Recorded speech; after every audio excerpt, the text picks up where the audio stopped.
What's up, YouTube? Back with another video, back with another banger, back with another reaction. Man, let's get it.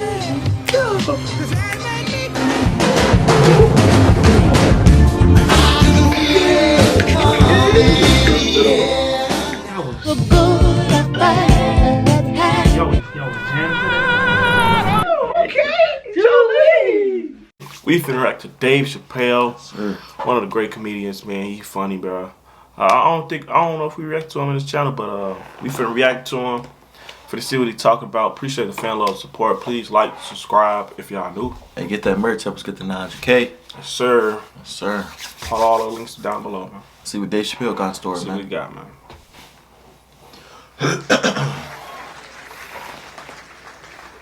All right, here's the story. I started doing stand-up comedy. Smoking up there. Smoking. I'll never forget the first time I was on stage. The guy that introduced me was a guy named J.T. Newton. I'm 47. I can close my eyes and remember the introduction like it was yesterday. It went like this. Ladies and gentlemen, this next young man coming to the stage is starting his comedy career tonight. Dang. Who knows? We may be witnessing the birth of a star. Please welcome David Chappelle. Chappelle. Chappelle. You know how much pressure that is? He said his wrong last name. From the first time that I ever held a microphone, I was sure this was it. I knew I was home. I knew I had found my thing. And my God, man, I was a child. I got good. Matter of fact, I was good from the moment I started. And I'm not saying this to be a braggart. I'm telling you the truth. These old niggas was in awe of me. How was this little boy so poised? They used to say. I was. I mean, you know. This dude funny. He started out good. I ain't never seen you that. just see somebody, he a pro smoker. He's just flicking like that. He funny. He funny. About a year into it, when I was 15 years old, I had written a joke during the AIDS epidemic about having a Goodyear condom. Something, I don't even remember the joke. Something about an industrial strength condom by Goodyear. I just remember all the comedians really liked that joke. And there was an older comedian. And he came to me one night after the show, after he saw the joke, and he said, listen, I got an audition at another comedy club, and I was wondering, do you mind if I do that joke? I just want to borrow it. Now, I'm a kid. I don't know any better. I'm like, borrow it? Well, I guess, sure, if it'll help your career. I let him do the joke. And then weeks later, I was waiting to go on in a comedy club, and he went on before me, and he did the joke. And after the show, I pulled him aside, and I said, hey, man, I don't mind you borrowing my jokes, but you got to give them back. You gotta give him back. Oh, I forgot to ask you. He goes, let me buy that joke from you for $50. And I said, man, I'd do it, but I'm just starting out. I need all the material I can get. The idea being that the more material I can accumulate, the faster I'll be able to make money for my work. I said, I can't do it. I want my joke back. I want the joke back, what? I'll never forget this. Remember, I was a 15-year-old child. This guy was a grown-ass man. He stood up over me so I could see how big he was. And he said to me, really? I can just take it. And he did. I got scared because I was a child. But I never forgot that. That's I crazy. never forgot that. I was 15 years old. I'm 47 now. I think about this guy all the time. When I look at my own kids and I see how young and innocent they are, I can't believe someone did that to me. And I don't think about it every day because that was the worst thing that happened to me. I think about it every day because that was the first time that someone ever did that to me. But in my career, it has happened many, many times since, where someone would intimidate me or scare me and take something that I believe was mine. I'll tell you another story. Now I'm 18 years old. I'm living in New York City. Dang, New York. And I just finished my first road tour, which was a very difficult tour. I'll spare you the details. Now I'm back in New York, but my rent is paid, thank God. Thank God. And I have $60 to my name. And a woman that I had met in Pittsburgh, a bad Dominican bitch. Come on, you funny. Was coming to New York. She was going to spend the weekend with me. I couldn't wait for her to get there. She was coming that evening. Remember, I only had $60 for a whole weekend Yeah, to entertain a bad bitch. Not a lot of money, buddy. Now I'm walking through Greenwich Village, and I see something I've never seen before. 3-card Monte. You know what that is? Yeah, the guy had the whole thing. The table was set up. Oh, you talking about and that he had thing? 3 cards.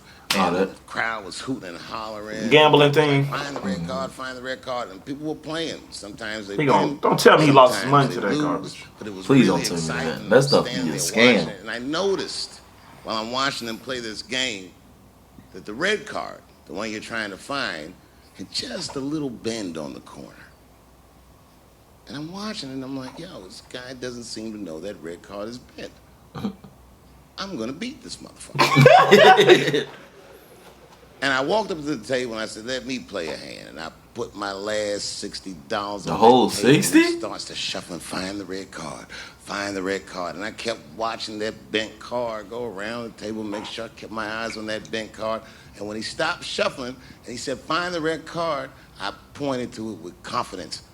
Here it is right here. And he flipped it over and it was black. Oh my God. And he took my money. I couldn't fucking believe that. How did this nigga do that? Was that magic or sorcery? I was confused. So you know what I did? I sat there and I watched him for a real long time play the game. And I realized that all those people who was doing all that hooting and hollering and betting, my God, they were his friends. They were in on the whole thing. I felt so wronged. I felt so stupid. And then the next sucker came up to the table and was about to put his money down. And I said, fuck that, man. Don't put your money there. All these niggas is in on it. It's a trick. And when I said that, the guy that was dealing, and this motherfucker was huge, snatched me up by my collar. Feel how strong he was when he grabbed me. I was a skinny little guy. And he was gonna maul me. The only reason he didn't, I'm sure, is because he saw the fear in my face. And that fear, he looked at me. I saw his eyes go from hard to soft. He softened. Then he looked at me like the way a father would look at a child. And he said to me, young man, don't ever come between a man and his meal. I never forgot that either. You can't do that. Most niggas would have to run the streets for years to learn a lesson that profound. It took me 2 seconds. Never get between somebody and their paper. Taking a man's livelihood away from him is akin to killing him. Do you know why Prince, the famous rock star that was a friend of mine, do you know why he called himself the artist when he came back? He calls himself the artist because that's what they call us in our contracts. Oh, these contracts are crazy. You should hear the terminology they say in these contracts. To use your name and likeness in perpetuity throughout the universe. Who the fuck could possibly know what that means? In fact, he'll be trying to use the big words to scam you. It's so complicated, in fact, that when you're a kid like me, you have to hire somebody to tell you what that means. And you sit down at a table and you do the contract game. And that's how I got with Comedy Central. I signed the contract. But I signed the contract The way that a 28-year-old expectant father that was broke signs a contract. I was desperate. I needed a way out, and it wasn't good money, and it wasn't good circumstances, but what else am I gonna do, I said. And all these white people sitting at that table told me, trust us, Dave, it's a good contract. And I looked around the table, and they all seemed to agree it was a good contract. But what if it was like that game of three-card Monte? Oh, yeah. What if they were all friends and I didn't know it? The bag of money was Iceberg's money in the first place. What was I talking about? What was I trying to tell you? Last week, 2 weeks ago, whenever it was, I called Lauren Michaels and I tell him, okay, I'll do it. I'll do Saturday Night Live on election night. And the day I made that phone call, the day I committed to it, it gets announced that Netflix is streaming Chappelle's show. Mm-hmm. Not just Netflix. HBO Max is streaming it too. I'll tell you another story about HBO. No, hear me out. Did you know, before Chappelle's show was at Comedy Central, I pitched that show to HBO. I told them what I wanted to do. Now, these are executives. All they have to do is say, yeah, we'll take it, or no, thank you, we won't. But they didn't say either of those things. They went too far. They said, literally, what do we need you for? Dang. That's what they told me. That's tough. They kicked me out of the office. What do we need you for? And here we are, all these years later, and they're streaming the very show that I was pitching to them. So I'm asking them, what do you need me for? Mm-hmm.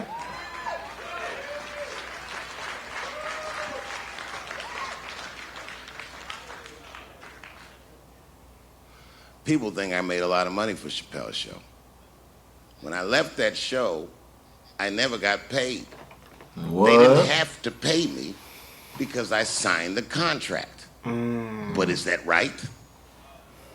I found out that these people were streaming my work and they never had to ask me or they never had to tell me. Wow. Perfectly legal because I signed the contract. Yep. Wow. But is that right? I didn't think so either. That's tough. Mm-hmm. That's why I like working for Netflix. I like working for Netflix because when all those bad things happened to me, that company didn't even exist. And when I found out they were streaming Chappelle's show, I was furious. How could they not know? So you know what I did? I called them and I told them that this makes me feel bad. And do you want to know what they did? They agreed What? that they would take it off their platform Oh. just so I could feel better. That's why I fuck with Netflix. Because they paid me my money, they do what they say they're gonna do, and they went above and beyond what you could expect from a businessman. They did something just because they thought that I might think that they were wrong. And I do. I think if you are fucking streaming that show, you're fencing stolen goods. They stole that from me. Mm-hmm. They just took it. And I'm not up here trying to tell you guys that I believe that Comedy Central gave me a raw deal just because I'm black. I believe that they gave me a raw deal because this fucking industry is a monster. It's the same monster that these Me Too bitches was trying to tell you about. But they hate the monster for how it fucks. And I hate that monster for how it eats. But my God, man, it's the same monster. When I quit the show, all my friends would say, well, fuck them, Dave. Why don't you just do Chappelle's show at another network? Yeah. And why doesn't a slave run from one plantation to another plantation? Because the master over there might be nicer. My God, man, I was trapped. You know what? Tell you the truth. Tell you the truth. I've even thought about coming back and doing another Chappelle show.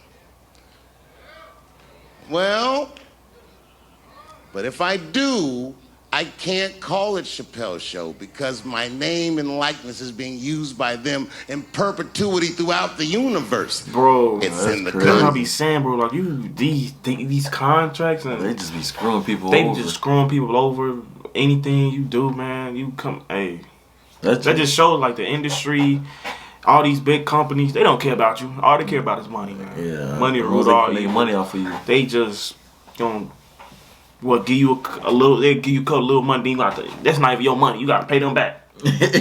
Crazy. Yeah, that's crazy. This industry is, like he said, it's a monster. It's like Facts. you would think they want to help you because you signing. You know, it's like you working together. Yeah, I'm not working. They got all together. them nice faces saying, "Oh yeah, you're fine. Yeah, we got give it to you. This is a nice deal."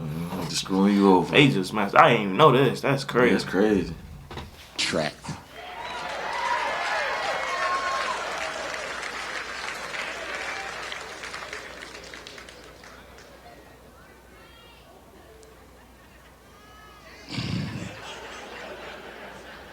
You're not supposed to do this in my business.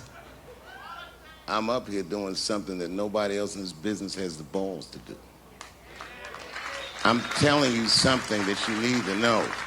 I'm trying to explain to you what you're seeing. You don't understand what you're seeing. I am publicly flogging a network.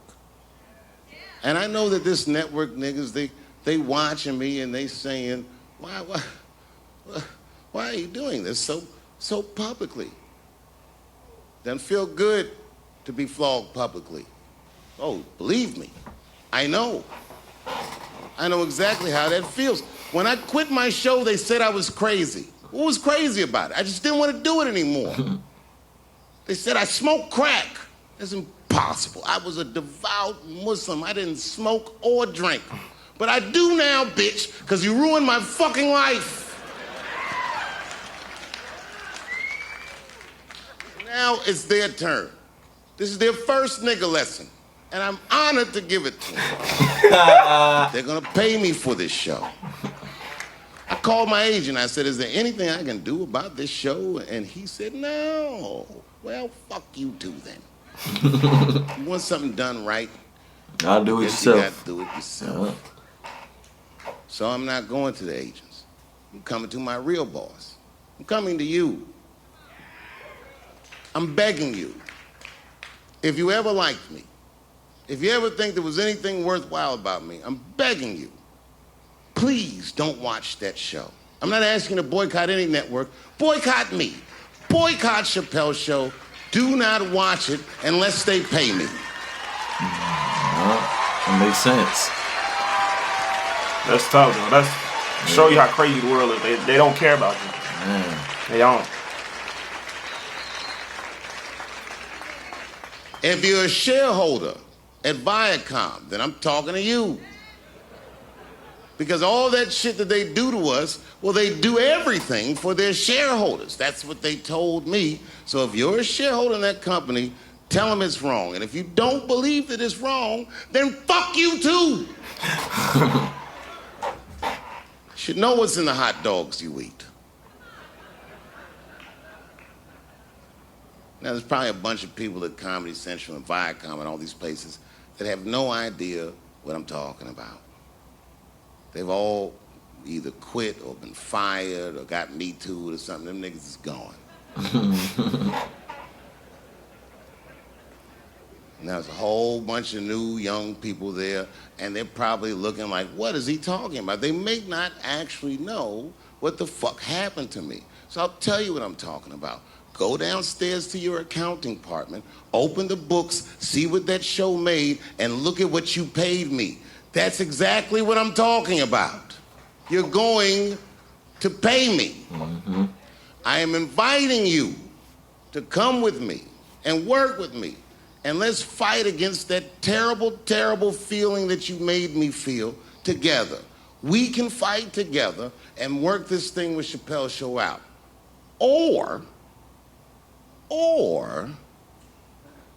I can just take it. Thank you. That boy was mad. Yeah. I'd be mad too. Like, just imagine all that hard work. Yeah. Not getting paid for, you getting blackballed. Facts. Everything. Yeah, That's crazy. I didn't know that happened to him. Like, cause I seen the Dave Chappelle show, and I ain't know. He didn't get paid for it. That's Facts. just You like, know how much that show? Like, he probably making millions. They ain't making nothing. Just off that contract. that's crazy. How somebody can just use your name and stuff. You know? He was desperate. Some people say he should have, had somebody read over the contract or something. I think he should have got his agent. Yeah, he said he was young, so he had someone else read. Yeah, 28. Yeah, he was desperate, so he signed. I mean, man. That's crazy. It's just crazy how that contract could say that. Like, why would it? Like, if you really know what it said, well, you wouldn't sign that. Like, that's just crazy. He used them big words to try to confuse you. Saying big words you ain't never heard before. Like, what does this mean? It's not even in the dictionary. They're just making up stuff. That's crazy. Man, if y'all want some more Dave Chappelle, man, just please comment it down below. Appreciate the fan love support y'all been showing. Please like, subscribe if y'all new. Follow that TikTok, help us get to 900K. Sir, peace and love. We up.